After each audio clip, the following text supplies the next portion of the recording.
the undercard. Of course, on Sunday, June 6th, Showtime pay-per-view is bringing you a boxing extravaganza. Floyd Mayweather is taking on the YouTube sensation Logan Paul. That fight will come your way Sunday, June 6th, from the Hard Rock Stadium in Miami Gardens. It will be a boxing extravaganza because you have that exhibition that will be the main event, but there will be a total of 4 fights on the card. You'll also see a former athlete in Chad Ochocinco, Chad Johnson, fighting as well, but 2 professional fights and 2 high-stake fights as well. This is the official press conference for those fights. In fact, one of the fights is a fight that Showtime brought you back in December of 2019, and it was a fight of the year candidate. It had intrigue, it had drama, it had everything, where you had the champion, Jean Pascal, go down. You had the person he was fighting, Badou Jack, a 2-division champion, go down as well.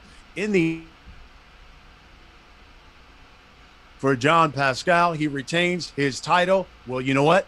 They're going to run it back. They'll do it again. That will be the co-main of the evening on June 6th. And we'll begin when we talk about the professional fights with the return of a former unified champ. Swift Jarrett Hurd makes his return to the ring for the first time in over a year and a half as he steps into the ring with Luis Arias. And Arias has already fought some of the biggest names at middleweight.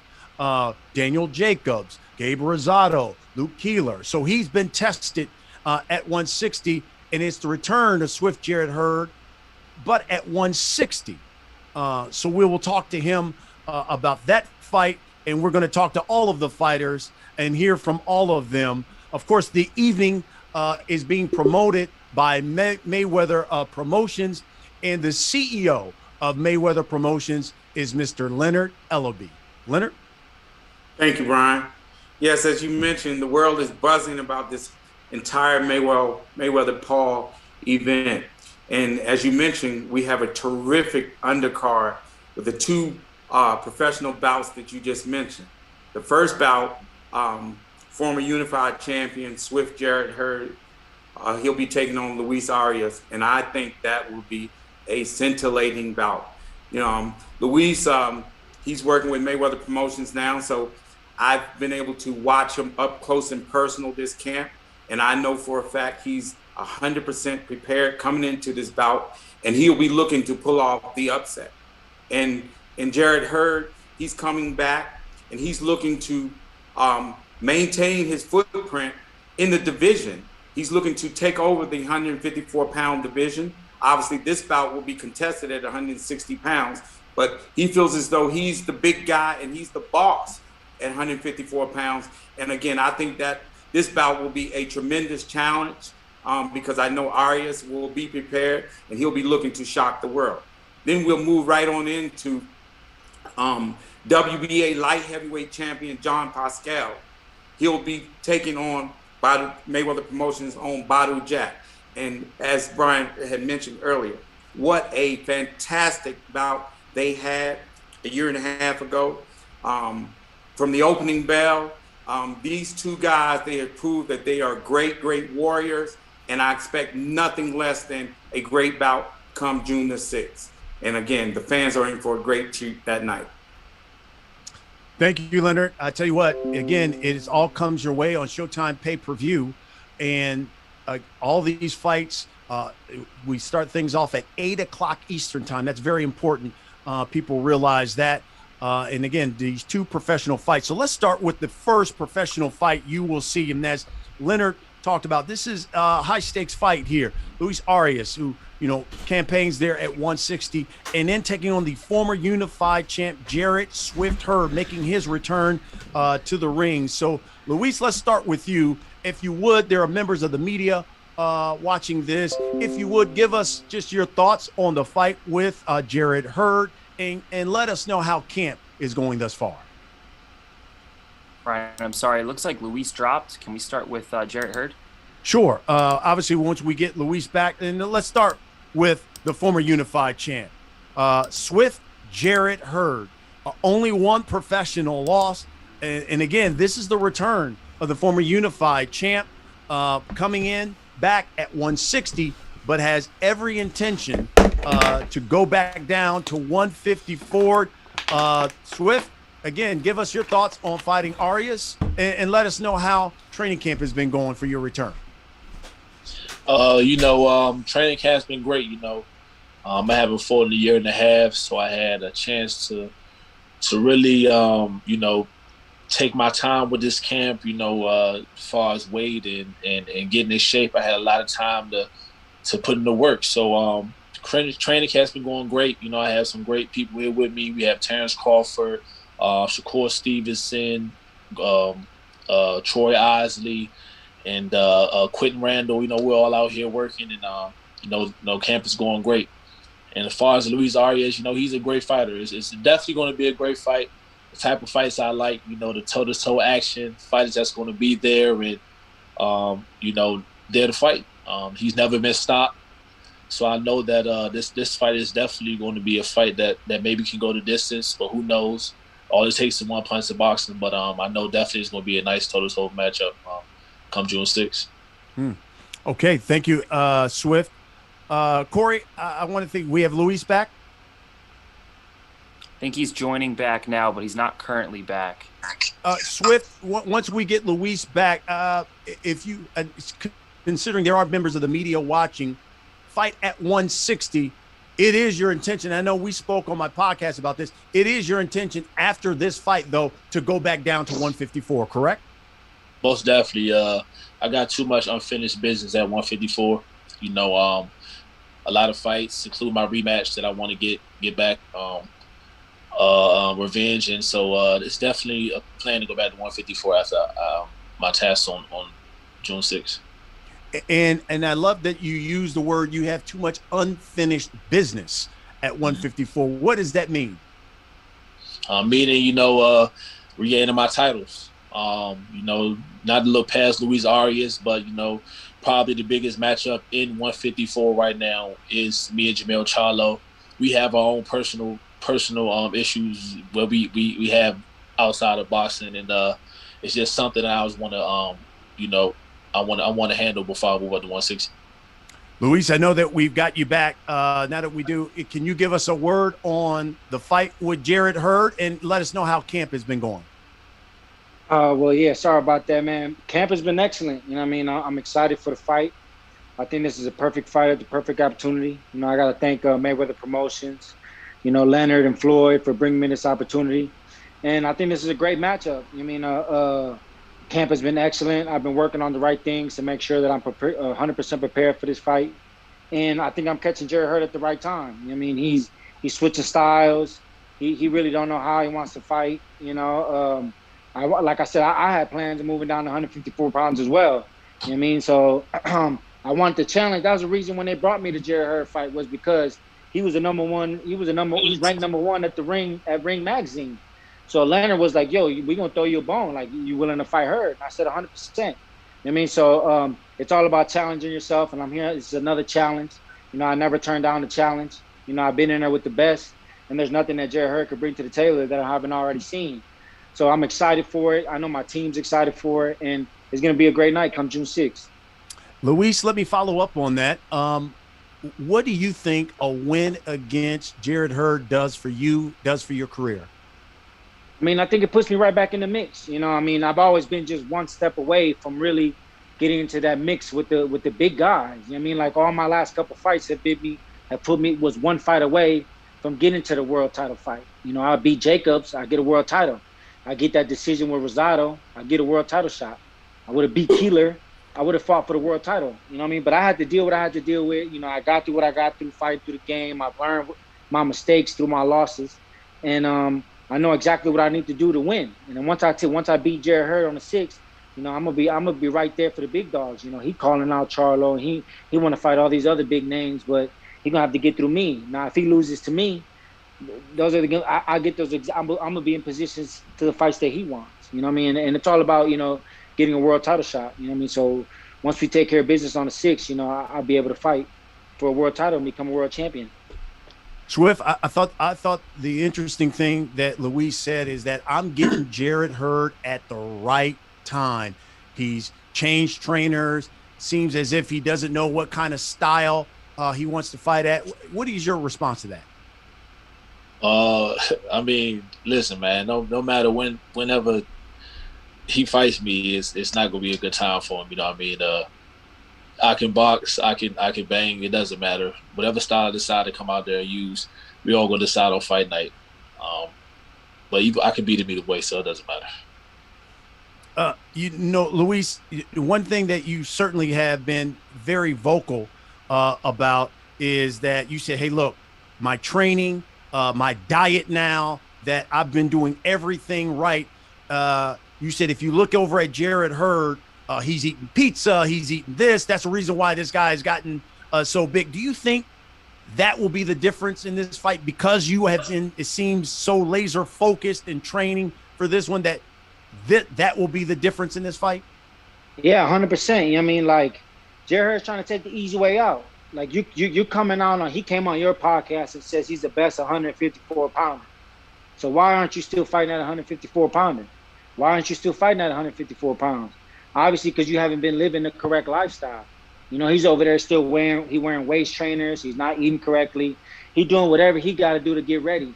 But obviously, it isn't working. Like, how you saying you're the best at a certain weight, but you can't make the weight? Or it's just for this fight? Like, nah, man, if you're a real fighter and you fight at a certain weight, you should be able to make the weight at all times. Like, when this fight was brought to me, like I said, I was intrigued for the fight because he was ranked 154. He was the #1 guy on the Ring magazine at 154 pounds. And 160, he ain't done nothing. I mean, so me beating him at 160 doesn't do anything because he's not a middleweight. He's not proven. I'm not proven either, but I fought the top guys. I already been in the mix with the top guys at the weight class. You just stepping in this weight class for the very first time. So, I mean, like I said, man, he says he's the best, but he doesn't want to make the weight. You know, he's obviously having trouble with the weight. He doesn't look like he can make the weight now.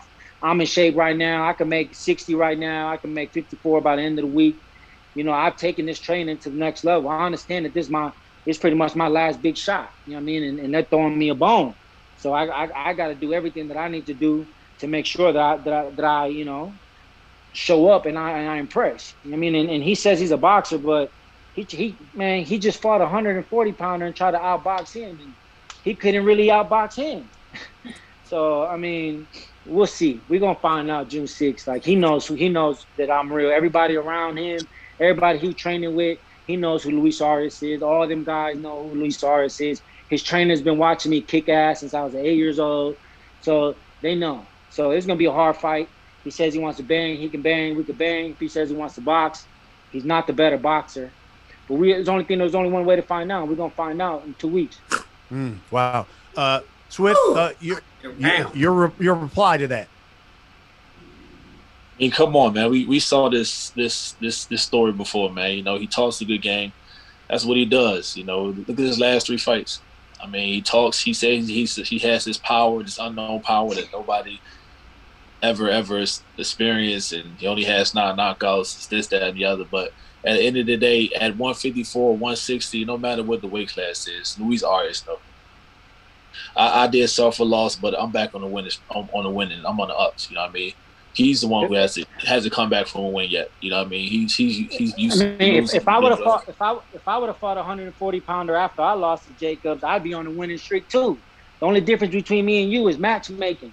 You just had a better matchmaker. I've had to go through this game hard. I mean, who was Luke Kisner? Who was Luke Kisner? Luke Keeler was. I had to go fight him in Ireland. I had to go all the way over there and fight him in his hometown. That was a fight you were supposed to win.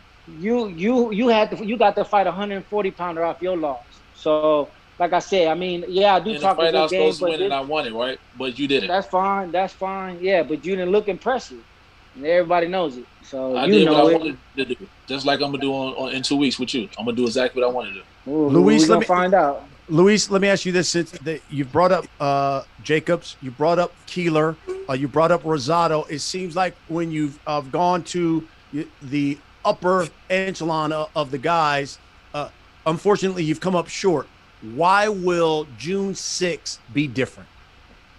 because I made the proper training adjustments. I mean, I've come back to Vegas. You know, I added an elite trainer in Ismail Salas, who's been helping me sit on my punches, who's been helping me with my head movement, who's been helping me with everything. Like, all I really needed was just a little bit more to get past that little threshold, just to get past it. That's all I needed, was just one little bit. And I've done everything in the gym to make sure that I didn't get through that threshold, get past that. I mean, I'm confident in this fight. You know what I mean? I think the style is perfect. Like, he says he's this. I mean, I only got 9 knockouts because I was fighting super middleweight. You can go look at my record.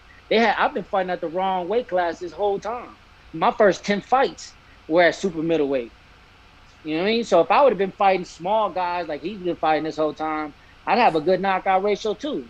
You know what I mean? So, but like I said, all we could do is just, I mean, talking is talking. It is what it is. We're going to let our hands go. And like I said, I'm coming 100% prepared. I mean, I'm ready. I've done everything that I need to do in the gym, and there won't be any excuses. So let's see what kind of fight he brings. Absolutely. Before we get to the media, Swift, let me ask you this. What do you think you need to show? What do you need to do to Luis Arias to convince the boxing public that, as you told me, you're back and still the best 154-pounder in the world? I just need a dominant win. You know what I mean? Luis Arias can make anyone look ugly in there, but for me to go out there and win the fight convincingly and have a dominant performance, I think that I let the fans and everyone know that I'm back. You know, it depends on how I win. I just don't want to win in the sloppy way. I want to look good doing it. Okay. I know there are a number of members of the media. All you have to do is hit the raise your hand bar there on the Zoom. Greg Domino will acknowledge you, and then unmute yourself, and you can ask your questions. So with that said, let's take some questions here for these two fighters. Greg, if you would, let's allow the members of the media to ask some questions. Thank you, Brian. First question comes from Jeremy Harriges of Fansided. Hi, Jarrett. Hi, Luis. Jarrett, first question's for you. I know that the pandemic obviously probably played a role in keeping you out of the ring. Were there any other factors that elongated your stay away from fights? Well, I did just switch trainers and move out into a new home. You know, I was back and forth and moving and furnishing my house and things like that, and getting comfortable in my new home. And then, like you said, the pandemic. So those are the only two things that kind of kept me out of training. You know, the gym closed down back where I was from in Maryland, and I had to build a gym in my home or my basement in order to start training and things like that. I know that Luis kind of addressed the difference in style from the Santana fight compared to the Williams fight, and maybe some of the ways that we've seen you in the past. Was that more of you just kind of trying to implement more practice as a boxer than more of an inside style, or is there any confusion about your style? Exactly, man. Like Arias said, you know, to kind of piggyback on what he said, you know, I also, after my loss, went back and tried to, you know, work on things that I had bad habits on. I was just straightforward, come at you guy, walk you down, kind of try to break you down.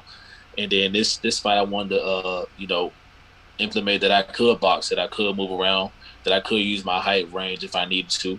And I could have switched it up and eventually started to walk Santana down. But, you know, the plan was for this fight, you know, box throughout all 10 rounds. So that's what I did. Last question for Luis. Luis, I know that you've had some losses in a consecutive loss. Well, not consecutive. You had a draw in there. You said that this is your last chance. Does that make you a desperate fighter, and does that make you even more dangerous? No. I mean, it's not my last chance. I'm still young, man. I'm still young, and I'm still fighting my way through. You know, I just needed to make just proper adjustments. You know, it's all about making the proper adjustments. You know, it's just learning as you go. And I'm not going to be a desperate fighter. I'm going to go in there and fight the way I fight. You know, I've always had championship level fighting in me. I just haven't showed it. And this is a perfect opportunity for me to show it. Thank you, gentlemen. Thank you, Jeremy. Next question comes from Jim Conlon. Hello, Jarrett and Luis. Jarrett, Luis, in terms of this fight, in terms of this style of this sort of contest, do you think this is going to be very much a fight that's going to be fought in the inside in terms of up close, sort of a slobber knocker type of a grueling sort of a contest in terms of those opening few rounds? Who's the question for me?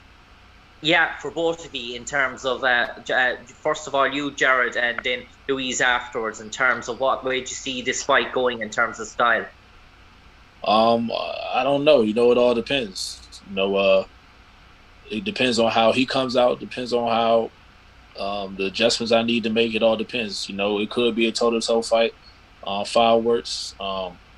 Luis Arias doesn't like to back up. I don't like to back up either. And one way couldn't be working. I have to switch to boxing. So it all depends. And Luis, in terms of your opinion on it?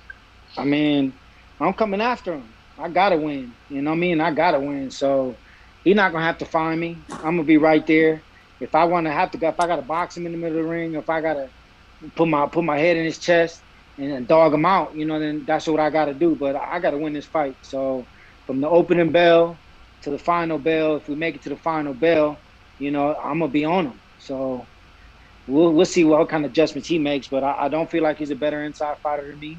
And I don't feel like he's a better boxer than me, regardless of my last couple performances. So we just gonna have to see, man. The boxing is crazy. All it takes is one punch, but I think it is gonna be a great fight. I think the matchup is perfect, and the fans will win at the end. And Jarrett and Louise, same sort of question there. In terms of preparing for this fight, what sort of sparring partners or training partners have you been able to get in terms of preparation? First of all, Jarrett, and then Louise again. I've been training with Quick Draw Randall. He just fought on the Jake Paul on the card on Triller. I've been sparring with Rob Bryant, the former WBA champion at 160. Robert Bryant, I think that's his name. I've been sparring with Troy Isley, up-and-coming Olympic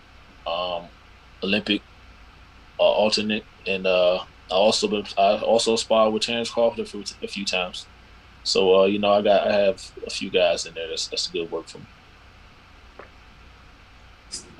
And I've worked with a bunch of different guys. You know what I mean? From southpaws to righties, from young guys to older guys. There's a young up-and-coming kid who's fighting on the undercard named Jaleel Hackett. He's been some great work. He's a young guy. He's been pushing me. There's been tons of sparring in Vegas, man. That's one thing about Vegas, man. They're sparring every 5 minutes, where you at. So there's just been a lot of different guys. Like I said, I've been out here for 6 months getting ready for this fight. So I'd be here all day if I named all the guys I've been sparring with. And lastly, for me, Jarrett and Louise, in terms of a statement of intent, if you could sum it up in terms of one line, in terms of what you aim to deliver at the weekend in terms of the fight. Same thing again, Jarrett first and then Louise. Oh yeah, man! Make sure you guys tune in. My fight is always action-packed. It's gonna be a great turnout. I can't wait to perform for you guys, and watch out, baby. Swift Nation, keep representing. Thanks, Jarrett and Louise. Like I said, it's going to be a great fight. It's going to be action-packed. We can say whatever game plan we want, but the moment one of us get hit in the mouth, I think all of that's probably going to go out the window. So first one to get hit, it's going to be a great fight. Like I said, I'm excited. I know he's excited. He got to put on a show. I got to put on a show. And June 6th is going to be a great night. Thank you. Thank you, Jim. Next, we will go to Carlos Toro. Thanks, guys, for taking time to talk to us. First question to Jarrett. Jarrett, earlier you were mentioning not wanting to get this win in a sloppy way and wanting to look impressive. You believe that a good win, a dominant win, does put you back immediately into the conversation at 154, and is that why do you feel like there is a bit of a more urgency to sort of look good and impressive in this fight? Oh yeah, most definitely, man. That's exactly why. And Luis Arias never been stopped. So if I was able to pull that off come fight night, I'd be the first to do something that no fighter has done. So at the end of the day, how I win does matter. Luis, you spoken about getting now the chance to use this fight to show that you're a championship level fighter. When it comes to how these last 3 fights that you've had that were all winless, what do you sort of take away from those experiences, and why do you feel this is now the time, based on those experiences, that this would be the fight to show that you're a championship level fighter? Well, when it comes down to these big fights, man, the people only really see what happens in the ring. You know what I mean? But they don't pay a little attention to a lot of this bullshit that people got to deal with outside. And, excuse or not, I didn't perform and I didn't win those fights, but I've had to deal with a lot of bullshit outside the ring leading up to all 3 of those fights. But for this fight, man, I got back with Floyd Mayweather and Mayweather Promotions. I got a powerhouse behind me. And Floyd's made sure that I'm comfortable. Floyd's made sure that I've been very comfortable this whole time. Like I said, I've been in Vegas since December training. I was supposed to fight. Made sure, do you got everything you need? Floyd's been on top of making sure that I've been very, very comfortable for this fight. I've been living comfortably. I've been living in, very good. I've been eating comfortably. I haven't been worried about anything, for this fight. I've been 100% focused on performing, and I think that's going to be the difference in this fight. You're going to see 100% focused Luis Arias, something that I haven't had to deal with, no bullshit, going to be no bullshit, won't be no excuses, and everything is in line for me to go out there and perform. So you'll see. You guys are going to see. Thank you, gentlemen. Best of luck to the both of you on fight night. Thank you. Carlos, we have time for one more question here. We'll go to Michael Reda. Thank you, and thank you guys for taking time out today. I might have questions for each real quick. Jarrett, obviously you've been out for a while because of the pandemic, and you switched trainers, but how do you feel just physically now? You were in a lot of grueling fights, a lot of tough battles. How do you feel physically having that time off and, recharging leading up to this fight? Yeah, man. To be honest with you, I didn't like the time off. I wanted to get right back in the ring, but the unfortunate circumstances of me switching trainers and and the pandemic, so it caused me to have 2 long layoffs. But I feel good. After my loss, I was eager to get back in the ring, and I don't like fighting once a year, taking these long layoffs. We ain't getting no younger. I wanna continue my legacy and get back in the ring as soon as possible. At least try to get 3 fights in a year. So but physically I feel good. The layoff was happened. It wasn't up to me. So, but I feel good, and I'm just glad to be back in the ring in 2 weeks. Good. And Luis, with you, as you said, you've been in there with some of the top fighters in the world. How do you think that's going to help you, going up against another former unified world champion in Jarrett Hurd? It just gives me more confidence. Like I said, I've been fighting since I was 8 years old. I've been all over the world fighting. I've been in there with the best, and I'm still here fighting. So it gives me a lot of confidence. And like I said, there's nothing that Jarrett Hurd can do that I haven't already seen. So I'm ready. I'm 100% ready. Like I said, I've been training nonstop, even through the pandemic. I found a way to get to a gym. I found a way to maintain that weight down, and it'll show. All the hard work is going to come out, and it's going to show in 2 weeks. Thank you, and best of luck to both of you. All right, thank you. Back to you, Brian. Okay, great. Thank you very much. Swift, Luis, thank you. And I tell you what, folks, you heard it from both of them. That's why I call this fight, both of these fights, high stakes. You heard Luis say, hey, look, this is high stakes for me.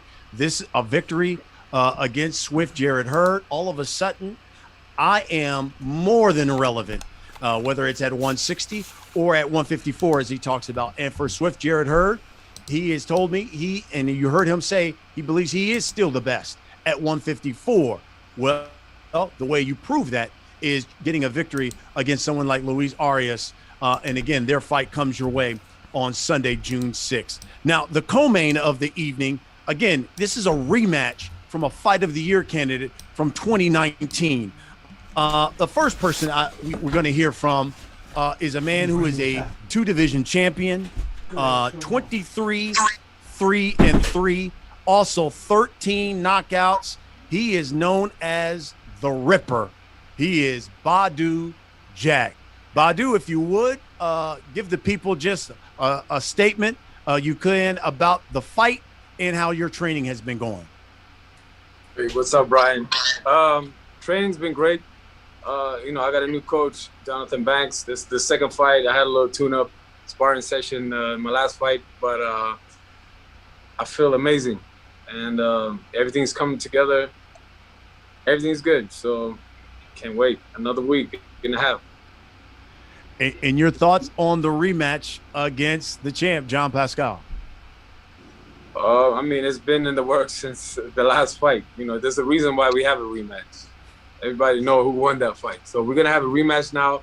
And, you know, Floyd called me like a couple of days after the fight. So you're fighting him in April, rematch. It's on last year, 2020. Wow. Then the pandemic happened.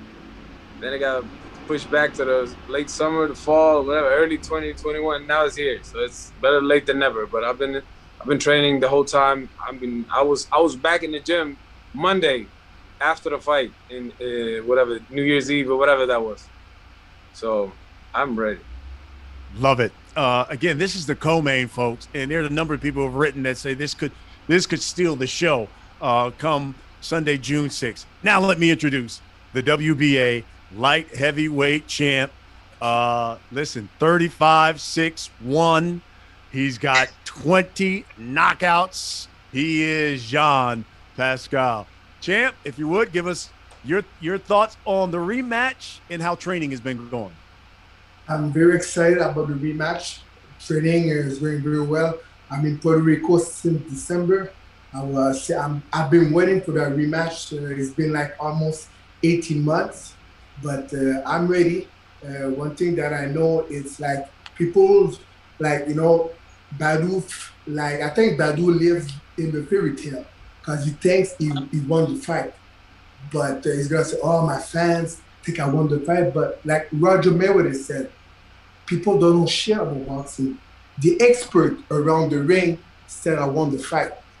So I won the fight. I deserve the fight. What expert? So that the judges, and you know one thing about Badou, I love Badou. He's a gentleman, but he's always whining. Every time that he loses the fight, it's because of somebody else's fault. Badou, you're coming on my coast. You're not gonna be on the West Coast. You're gonna be on the East Coast. On the East Coast, you 0-1-3. So good luck, buddy. First of all, the only loss was against you. The other one, I complained, and the other one back in the day, I never complained. So I never complained. There was 3 judges. One had experience, Julie Letterman. She had me winning. 2 other guys, they never judged a big fight before. But so, listen, Badou. Well, that's the reason why we have a rematch. Badou, I respect that. I'm gonna let you live in your fairy tale, and we're gonna meet up again in Miami on the East Coast, baby. Let's do it. Badou, let me start with you then.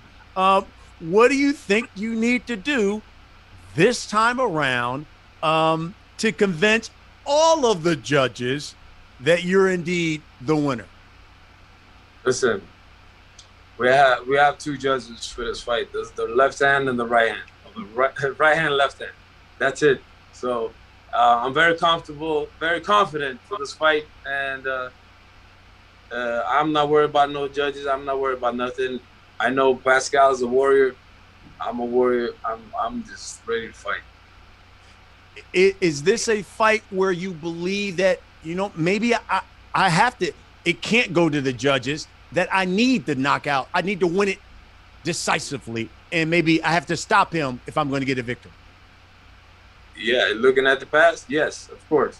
But I'm going to listen to my corner, and we're going to win the fight by any means, like Malcolm X said. Champ, listen, you get the split decision victory. Same kind of question to you. What do you think you need to do, if anything, differently to win it more decisively this time around? Listen, the first fight, you know, in the first 6 rounds, I was doing everything fine. Then maybe I got a little bit overconfident, you know, because I sparred Brady in the past, but he was a 168 pounder at the time. And I got caught up in that. And, you know, I took it easy, and then was able to come up a little bit. But one thing that we have to understand is the fight got closed because he had a fake knockdown on the scorecard. If you watch my knockdown, he went down with a real punch. I went down because I missed my punch. There's a big difference. Without that knockdown, the fight wouldn't even been close. So thanks, Badou, thanks Julie Lerman and the other judges to score the fake knockdown, because that was not a real knockdown. You went down because of this. I went down because I missed my punch. There's a big difference. So stop living the fairy tale. Stop living the fairy tale. And we're gonna sit it down anyway in Miami. Huh? Yeah. You did. But did I went down? You was all hurt. You did. But did I went down? No. And you was swinging at the same time. But you missed at the same time. But I hit you. But listen, baby, I'm gonna let you live in your fairy tale. You did hit me with the right hand, but I didn't went down, baby. I went down only when I missed my punch. And you can watch the tape. Watch the tape. I hit you and then right hand on the way down. Fair enough. But I went down because I missed my punch. That's why I went down. Because if you want to got believe up that, okay. okay. And listen, you got up, your legs were left and right. I got up okay. Yeah. I got up okay. You got up, your left was right. Let me ask you a question. Yeah. Let me ask you a question. What happened after that knockdown? I finished. I finished the round stronger than you. What happened after my round knockdown? than you. You couldn't even finish me. Your ass the whole fight after that knockdown. You couldn't even finish me after the knockdown. My knockdown did more to you than to me. You couldn't finish me. You couldn't finish me because I got up and I was okay. And I finished the round stronger than you. Watch the tape. Watch the 12th round. I finished the round stronger than you, Badou. But like I said. You're funny, bro. I love you, Badou. You're a brother to me. But it is what it is. Business is business, right? So we're gonna finish business in Miami on my coast, the East Coast, baby. I love it. And Badou, it begs the question: is this a fight where Badou Jack needs to start quicker? Every fight, of course. Badou, you can come. Yeah. You can start faster, no problem. Come get it, but it won't be easy though. Okay. And Champ, I got to ask you this then, because you got the knockdown. I think it's like the 4th round. Is this a fight where if you get him down, this is one where you got to close the show, right? Listen, honestly, I really think I just have to pace myself a little bit more on that fight, because probably like with the knockdown, because I fought with Badou, I got overexcited and stuff like that. But I'm a veteran, so I shouldn't get overexcited with a knockdown if the first 6 rounds stays going well. So I'm a veteran. I got experience. I'm not once, but 2-time world champion. And my mom taught me something really, really nice. Anything that you can do once, you can do it twice. Wow. We'll end it with this, because I know there's members of the media who want to ask you guys questions. Badou, we'll start with you. What can you guarantee the people who lay down their money for Showtime pay-per-view going to see in this rematch, maybe that they didn't get in the first fight? What can you guarantee them that they are going to get out of Badou Jack the Ripper? Guarantee you won't blame the fans. You won't blame the judges. Pain, baby. No, this is gonna be a fire fight. We already know that. So if you're not interested in the YouTube fight, this will be a great war. But all the fights gonna be entertainment. Floyd, my fight, Jarrett Hurd, the basketball player, the football player. Tune in. Whatever sport you play. Champ, the but same you can't question. play boxing. Boxing is not a game. You're right about that. Champ, the same question to you. For the people who lay down their money on Showtime pay-per-view June 6th, what can you guarantee them they're going to get out of this fight? I have a lot of respect for my brother Badou Jack. You know, he's a gentleman in and out of the ring. But we have something to settle down. June 6th is coming for revenge. I'm coming with bad intentions. So tune in on Showtime, and that's gonna be a great show. We have like Jarrett Hurd. It's gonna be a great fight. My fight with Badou is gonna be an epic fight, and we have the the YouTube sensation Logan Paul with Floyd. It's gonna be a great entertainment show. So Showtime PPV, baby, June 6th, Miami. By the way, before I let the media in on this, let me ask you this, champ, because you've been sparring with Logan Paul. And, listen, at that press conference, you heard Floyd say, look, I want to fight him and his brother that night. But then he obviously ratcheted it up when his brother took the hat. So now Floyd's really fired up at Logan Paul. What can you tell us about Logan Paul's fighting skills and what kind of challenge he will pose to Floyd Mayweather? Honestly, guys, listen, I'm not on Logan Paul payroll because I was rich before I started boxing. So I don't need his money. I'm not on his payroll. But like I told you, people don't know shit about boxing. And people think that Logan Paul is a YouTuber, is a know how to fight. But I'm telling you, I was surprised. I'm in the gym with Logan Paul. The young kid got skills. Like, of course, he's fighting the TBE, Floyd. This is another level. But Logan Paul is very athletic. He has a great cardio, and he has natural skill, boxing skill. So that's gonna be very interesting. And one thing with our sport is one punch can change anything. Everything. One fraction of second, boom, and it's over. So that's why that's going to be very entertaining. Logan is big, Floyd is small, but like I said, he has a big task in front of him because this is TBE. Floyd, it's TBE. I'm TBE in Canada, baby. I tell you what, folks, I can't wait to see John Pascal and Badou Jack back in the ring because it is going to be something. Greg Domino, of course, from our Showtime communications boxing department is going to allow members of the media to ask questions because I know you got a lot of questions for these guys. And Greg, let members of the media ask questions to the champ, to both of these guys. Thank you, Brian. First up, we have J.R. Bell. All right, first question here is to Badou Jack. Now, in the fight in Atlanta, that was a fight that kind of like stole the show there at State Farm Arena, very close, but like you said, the judges didn't get it into your favor. What do you think you would have to do here in this particular fight against Jean Pascal to either, get the favor of the judges or just finish it off with a knockout? I mean, I just got to listen to my new coach. We have a great game plan and some small adjustments from the last fight. And, yeah, I'm very confident I'm going to get the win. Gotcha. And for Jean Pascal, you come in here with a lot of confidence. Your, bravado just shines. And you were talking about, being in the East Coast over there in Miami. You got little Haiti over there. So how do you feel about, some fighters saying like your power is... I'm from overseas. Something that... East Coast don't mean nothing. How do you feel about other fighters talking about your power and that they respect your power? Do you think that Badou Jack respects your power? I do believe Badou Jack respects my power. He's a respectful man, a respectful boxer. If he don't respect my power, I'm telling him to go watch the fourth round. So once again, but like I said, I don't only have power. I got skills. I know I'm the better fighter. Badou Jack is a good boxer, but I'm naturally gifted. I was born for that sport, and built to win. So I'm very confident.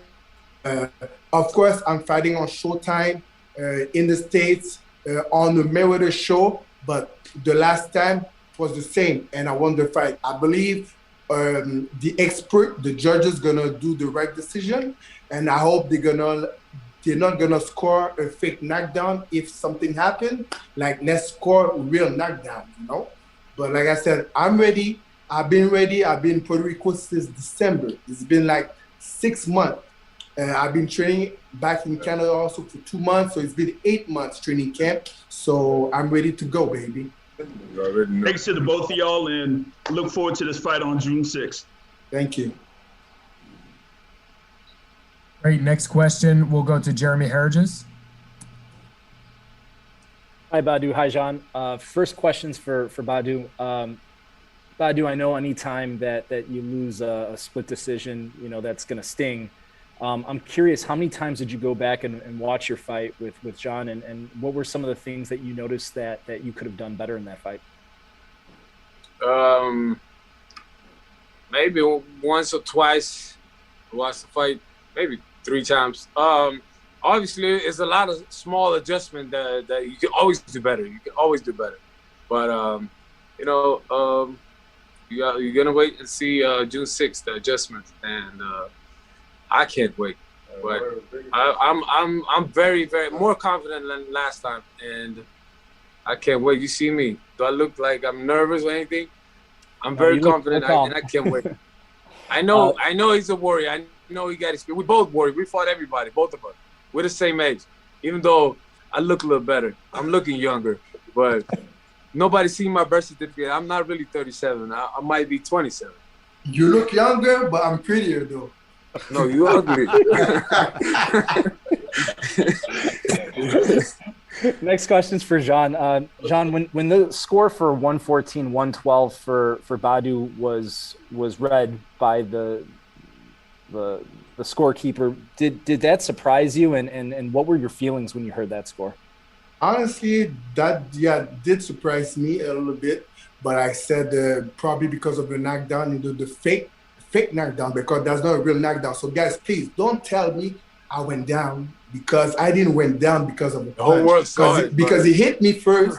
I didn't go down. I went down when I missed my punch. It's not like he hit me, then I went down. I went down. Yes, I hit you on the chin. Missed my punch. And then Stop, you swung on the way down. I'm talking. You can go watch the tape once again.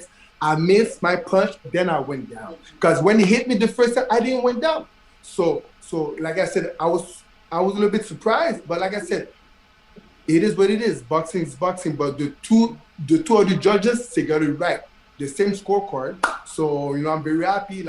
And nobody can see all my fans, but people don't know shit about boxing. And the expert I'm not gonna say my fans. I said the viewers of Showtime. Nobody said they're my fans. Like you said, it's your East Coast. It was the East Coast last time. Atlanta is the East Coast. Yeah, 75% of everybody watches Showtime. That's not my fans. They said, who do you think won the fight? And they said it. That's not my fans. That might be your fans. You're right, but like I said, Roger Mayweather, they might not know shit about boxing.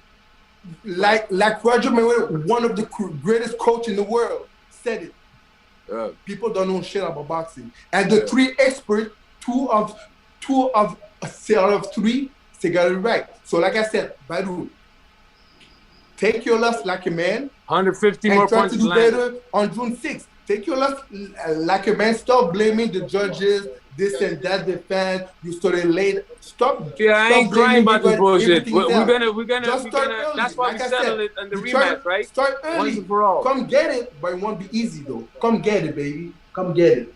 I don't need no judge. I got my right hand and my left hand. That's the only 2 judges I need. One last question for Jean. Fair enough. I'm curious, did you see Badou's last fight against Blake McKiernan, and what did you take away from that fight? You met his last sparring session?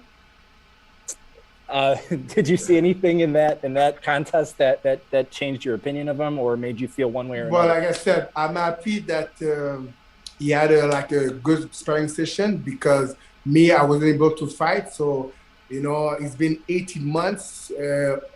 I'm out of the ring, but I was in the gym. I was still in the gym. So I have a good layoff to rest, because like I said, I'm going to turn 39 this year. So, you know, I'm not young anymore, even though I'm cute and I look fresh. But like I said, that's going to be a good fight. I'm ready. I don't want to talk too much, because Badou is a good guy. You know, it's not like Kovalev or Hopkins or talk my shit. He's a good guy. He's a great guy. He's a friend. He's a personal friend. But like I said, he has to put food on his table. I need to put food on my table. So may the best guy win on June 6th. Thank you, gentlemen, and best of luck. Thank you. Thank you, Jeremy. Next question, we'll go to Francis Paquin. Pascal? Hi. So I will have to ask my question in French because we need quotes for television. here in Montreal. Salut Jean, j'espère que ça va bien. Sauf erreur, c'est ton 4e combat revanche depuis le début de ta carrière pro. Comment tu abordes ça avec ton expérience maintenant, un combat comme ça quand tu affrontes quelqu'un pour la 2e fois? Ouais, comme je dis, j'ai l'expérience. J'ai fait des petites erreurs la première fois qui ont coûté que le combat a été un peu plus serré que ça l'aurait dû l'être. Donc, comme que je vous dis, ça a été un mal pour un bien parce que si le combat n'avait pas été serré à la fin, on n'aurait pas eu cette revanche-là pour donner un bon show encore une fois aux spectateurs. Alors, je me suis bien préparé. Ça fait 6 mois que je suis à Porto Rico. Je fais 2 mois d'entraînement à Montréal. Alors, ça fait très longtemps que je suis dans le gym. Je pense pas que la rouille s'est installée compte tenu que je suis resté dans le gym. Puis, comme je dis, moi, j'ai aucune excuse. Je suis prêt pour ce combat-là. Puis, ça a été un bon show. Jean, ton adversaire a changé d'adversaire. Toi, ça fait déjà un petit bout de temps que tu es installé avec Stéphane Larouche. Qu'est-ce que tu as changé, amélioré depuis que tu es avec Stéphane? Avec Stéphane, sincèrement, il a amélioré vraiment beaucoup ma défensive, ma technique. Je m'assois beaucoup plus sur mes coups. Donc, cela me permet de frapper encore plus fort avec plus d'autorité. Alors, ma technique s'est grandement améliorée avec Stéphane et je lui lève mon chapeau. Merci beaucoup, Jean. Bonne chance. Merci. East Coast. Okay, West Coast. West side.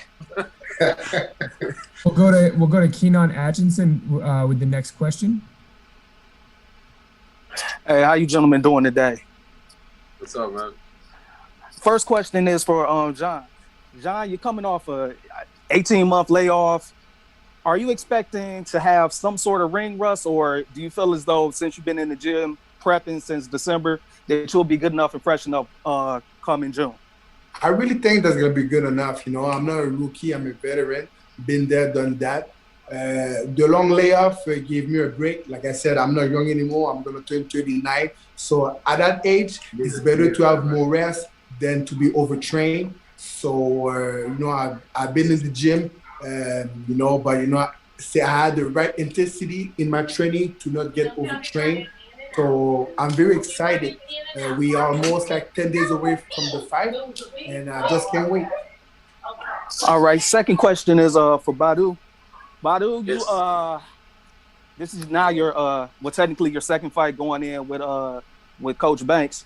How is that rapport building up, and how has camp been this time for this second fight with Jonathan Banks in your corner? Great. He's sitting right next to me now, so I got to be nice. No, but actually, this camp been a little longer. The other fight was not, it was an 8-round fight. It was supposed to be an exhibition fight. It was, we didn't have enough time to prepare. It wasn't a weight cut or nothing. So that was a fight at cruiserweight. So this fight been way better. Everything, the rhythm, everything's come together for this camp. So last camp, he was also he was going back and forth between Big Bear and Las Vegas because he was training Gennady Golovkin at the same time. He had a big fight. I had a smaller fight. So this camp, everything been on point. And I got one last question for you. This is now going on your second fight on the exhibition card. Do you feel like this might be the new wave coming forward, or do you think it's just a couple one-offs here and there? I mean, this is the new era. It looks like the social media era. It's all about marketing and YouTubers and stuff like that. It looks like it's going to continue because it makes dollars and cents.